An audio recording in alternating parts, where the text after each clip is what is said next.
Super 6 super hit పేరుతో ఈ అత్యంత వెనుకబడిన ప్రాంతమైన అనంతపూర్ జిల్లాను ఎన్నుకొని ఇక్కడ నుంచి రాష్ట్రంలో ఉంటున్న 5,30,00,000 మంది ప్రజలకి ధన్యవాదాలు చెప్పడం కోసం ఈ కూటమి ప్రభుత్వం చర్యలు చేపట్టింది. రేపు కార్యక్రమం ఉంటున్న విషయం అందరికీ తెలిసిందే.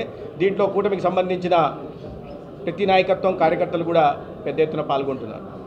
అయితే ఇవన్నీ ఇటువంటి సానుకూల స్పందన ప్రజల్లో ఉంటున్న నేపథ్యంలో ఇప్పటికే అత్యంత దారుణంగా ప్రజల నుంచి తిరస్కరణకు గురై ప్రతిపక్ష హోదాను కూడా కోల్పోయిన వైఎస్ఆర్సీపీ పార్టీ ఆ నాయకత్వం ఇవాళ అసత్య ప్రచారాల ద్వారా ప్రజల్లో అపోహలు సృష్టించి తద్వారా రాజకీయ లబ్ధి పొందాలనే కుట్రలు కుతంత్రాలు చేస్తున్న నేపథ్యంలో మనం చూసాం. ప్రతిపక్ష హోదా ప్రజలు ఇవ్వకపోతే నాకు ఇవ్వాలని బలవంతంగా డిమాండ్ చేయడం ఎక్కడ చూడలేదు.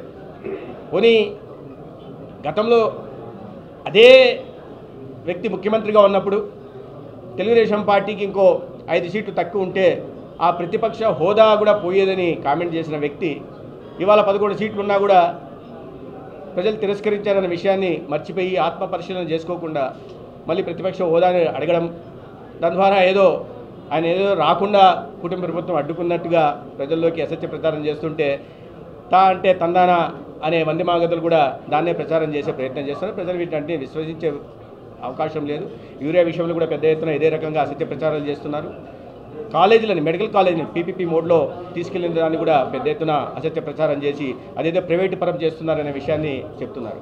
అసలు 5 ఏళ్ల క్రితం ఈ కాలేజీలు మంజూరైనప్పుడు వాటిని సత్వరంగా సమర్థవంతంగా పూర్తి చేసి ఉంటే ఇవాళ పీపీపీ మోడ్లో వెళ్లాల్సిన అవకాశమే ఉండేది కాదు.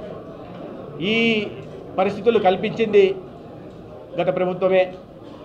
రాష్ట్రంలో ఇటువంటి అరాచకాలు అనైతిక చర్యలు పాల్పడి మళ్ళీ వాళ్ళ కుటుంబ ప్రభుత్వాన్ని తప్పుపట్టే ప్రయత్నం చేస్తున్నారు.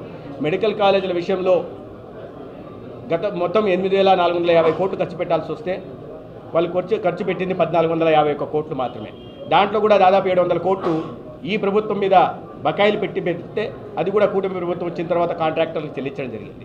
అంటే 5 సంవత్సరాల పాటు మీరు ఏమీ చేయకుండా కాలేజీల నిర్మాణం పూర్తి చేయడానికి చిత్తశుద్ధి లేకుండా నిద్రపోయి ఇవాళ కూటమి ప్రభుత్వం వచ్చిన 1 సంవత్సరం లోపలే చేయట్లేదు అంటున్నారు. మరి 5 సంవత్సరాలు మీరు ఏం చేశారో సమాధానం చెప్పాల్సిన అవసరం ఉంది. ఎందుకు మీరు కేవలం 12% మాత్రమే ఫైనాన్షియల్ ప్రోగ్రెస్ చూపించారు?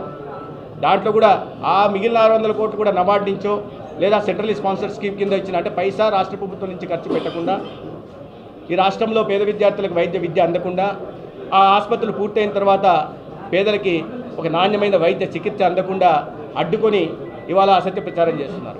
పీపీపీ మోడ్లో వెళ్ళడానికి ప్రధాన కారణం ఏంటంటే ఇది ఎక్కడ కూడా ప్రైవేటు పరం చేయట్లేదు.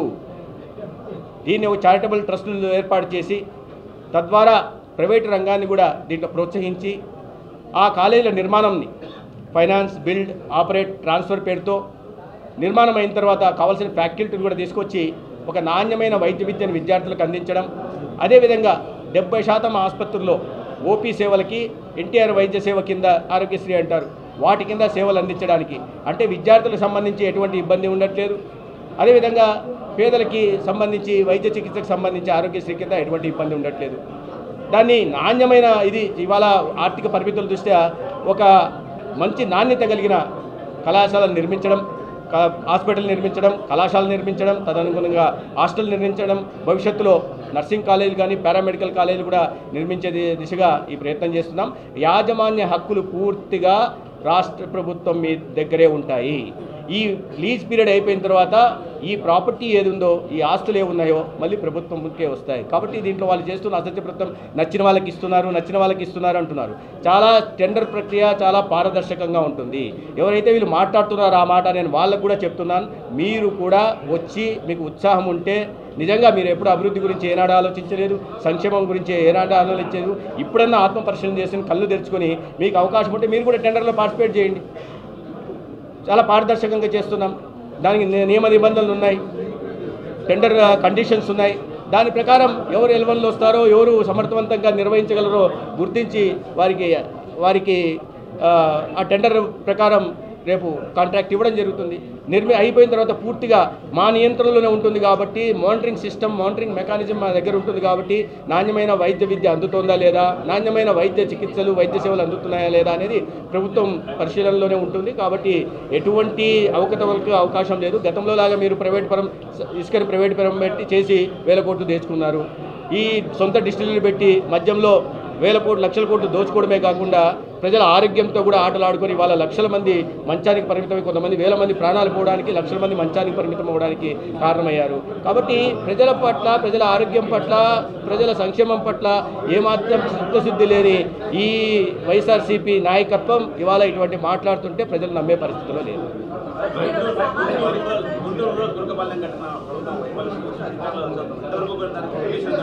అది ఎక్కడ దీన్ని అలా చూడడానికి లేదు. ఎందుకంటే 2 నెలల్లో వచ్చాయి, ఇప్పటికి కూడా దానికి సరైన కారణాలు తెలుసుకోలేకపోతున్నారు. అది ఒక ప్రత్యేక పరిస్థితి, అందుకే దాని హెల్త్ ఎమర్జెన్సీ అన్నారు. ప్రత్యేక పరిస్థితి. ఇప్పుడు కోవిడ్ వచ్చింది, ప్రపంచం ఇది వైఫల్యమా అంటే లేదు, కింద స్థాయిలో వైఫల్యం. ఎందుకంటే ఇటువంటి జరిగినప్పుడు అలర్ట్ చేయాల్సిన అవసరం ఉంది. ఎందుకంటే ఒక్కసారిగా అబ్నార్మల్, మామూలుగా నెలలో 2 నుంచి 3 ప్రాణాలు పోవడం అనేది, ఎందుకంటే అక్కడ ప్రతి 1000 మందికి 9 మంది గుంటూరు జిల్లాలో చనిపోతున్న ఇది ఉంది. దేశవ్యాప్తంగా 7 మంది ఉంటే ఆంధ్రప్రదేశ్లో 8 ఉంది, గుంటూరులో 9 ఉంది.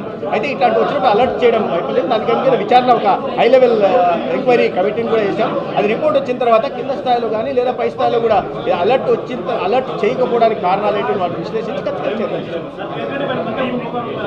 ఏమండి, కేతిరెడ్డి మీద చాలా కుంభకోణాలు ఉన్నాయి, కబ్జాల కుంభకోణం ఉంది, అవన్నీ కూడా బయటకు వస్తాయి. మీకు ప్రధానంగా మీరందరికీ గుర్తుందో లేదో, కేతిరెడ్డికి ఇటువంటి మద్యం దీంతో సంబంధం ఉందనే విషయాన్ని మాకు ముందు నుంచే తెలుసు.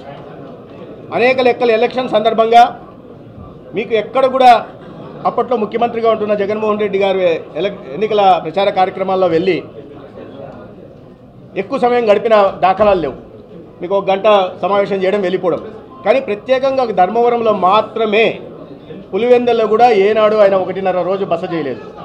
ధర్మవరంలో మాత్రమే 1.5 రోజు బస చేసి ఆ బస్సులలో వచ్చి ఎక్కడికి ఏం తరలించారు కూడా బయటికి తేలాల్సింది.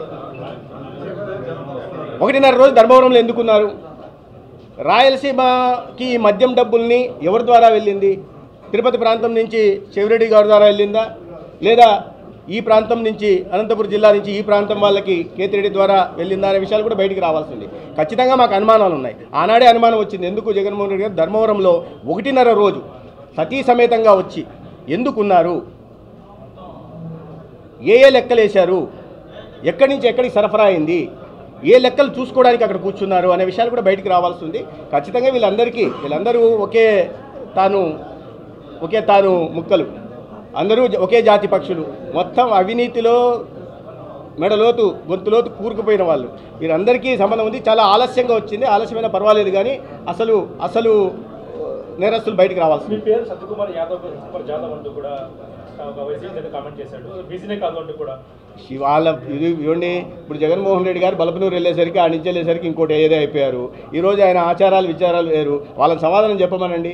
ఇష్టారాజ్యంగా ఏదేదో మాట్లాడితే నిరూపించాల్సి వస్తే నిరూపిస్తాం. బీసీ కాదంటే ఇంక ఎలా? బీసీ కాదంటే నేను నిరూపించుకోవాల్సిన అవసరం నాకు లేదు, నేనేం రిజర్వేషన్ మీద పోటీ చేయలేదు. ఆ రకంగా మాటలు. అందుకే గతంలో ఎన్నికల్లో ఇదే ప్రచారం చేశాడు. చేసిన తర్వాత చావుదప్పి పోయాడు. కాబట్టి నిరూపించుకోవాల్సిన అవసరం నాకు లేదు ఇట్లాంటి విషయాల్లో. ముందు దాన్ని చెప్పమనండి, చెప్తే ఖచ్చితంగా మాట్లాడతారు.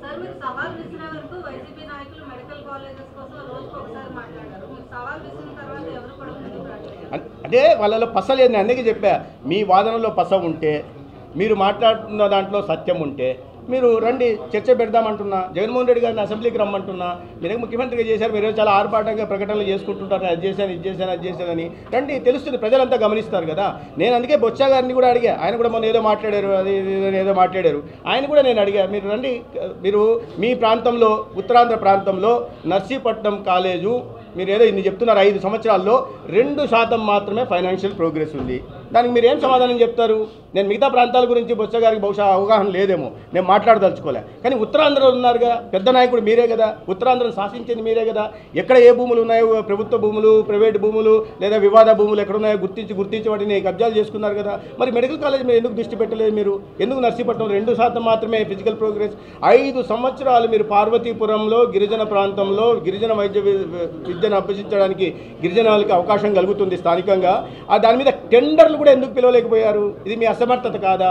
కాబట్టి వాళ్ళ దగ్గర పస లేని కారణంగా మాట్లాడడానికి రావట్లేదు. నేనేం దాచుకోవడం, బహిరంగంగా ఎక్కడైనా మాట్లాడదామంటున్నా. లేదా సాక్షి వాళ్ళ ఇది ఉంది కదా ఛానల్, దానిలో పెట్టమనండి, దాని మీదే మాట్లాడదాం.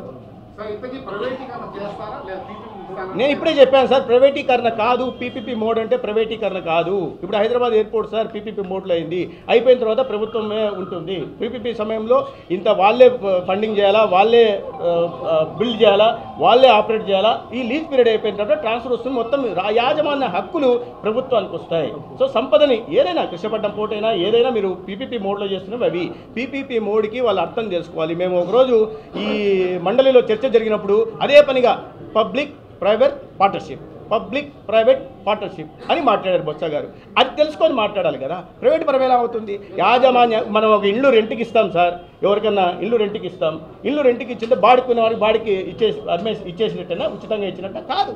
ఉచితంగా ఇచ్చినట్టు కాదు. ఆ లీజ్ పీరియడ్ వరకు మాత్రమే రెంట్ కట్టేసి ఆ ఇంట్లో ఉంటాడు. అయిపోయిన తర్వాత ఆస్తి ఎవరైతే యాజమాన్యం ఉన్నారో అదే వాళ్ళ దగ్గర ఉంటుంది. మెడికల్ కాలేజీల యాజమాన్యం కూడా ప్రభుత్వం దగ్గరే ఉంటుంది. 33 సంవత్సరాల లీజ్ పీరియడ్ సార్ పీపీపీ మోడ్లో. అది మినిమం. ఎక్కడైనా ఏదైనా ఏ ప్రాజెక్టుకైనా 33 సంవత్సరాలు అనేది దేశవ్యాప్తంగా పాటిస్తున్న నిబంధన. థ్యాంక్ యూ అమ్మా. మేము అక్కడ గ్రౌండ్ దగ్గరికి వెళ్దాం, అక్కడ రండి.